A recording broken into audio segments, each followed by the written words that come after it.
آج نام اناؤنس نہ ہونے پر بندہ روتا ہے. میرے آقا عمر بن عبدالعزیز نام اناؤنس ہونے پر روتے تھے. آج عہدہ نہ ملنے پر نیندیں اڑ جاتی ہیں، انہیں عہدہ ملنے پر ان کی نیندیں اڑی تھی. کتنا فرق ہے سیدنا عمر بن عبدالعزیز کی طبیعتوں میں اور ہماری طبیعتوں میں. اس کانسیپٹ کو سمجھیے.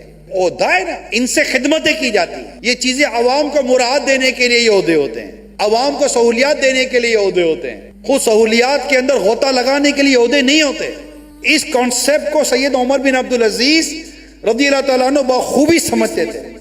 حضرت عمر بن عبدالعزیز رضی اللہ تعالیٰ عنہ کی زوجہ کا بیان ہے کہ جب آپ خلافت پر فائز ہوئے تو گھر آ کر رونے لگے، یہاں تک کہ آپ کی داڑھی مبارک آنسو سے تر ہو گئی. میں نے عرض کیا امیر المومنین آپ کیوں روتے ہیں؟ جب ذمہ داری اور عہدہ ملتا ہے نا تو بندہ روتا ہے، اچھلتا کودتا نہیں ہے، تماشے نہیں کرتا، بھانگڑے نہیں ڈالتا، خوف خدا سے روتا ہے. وہ آپ روئے تو آپ سے عرض کی کہ آپ کی زوجہ محترمہ نے آپ کیوں رو رہے ہیں؟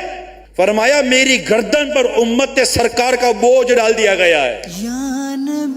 جب میں بھوکے فقیروں، مریضوں، مظلوم قیدیوں، مسافروں، بوڑھوں، بچوں اور عیال داروں الغرض تمام دنیا کے مصیبت زدوں کی خبر گیری کے متعلق غور کرتا ہوں تو ڈرتا ہوں کہ کہیں ان کے متعلق اللہ تعالیٰ مجھ سے باز پرس نہ فرمائے اور مجھ سے جواب نہ بن پڑے.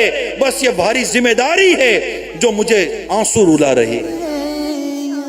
ان کے سامنے ذمہ داری کی لذتیں نہیں تھیں، آزمائشیں تھیں کہ میں جواب کیا دوں گا بارگاہ الہی میں.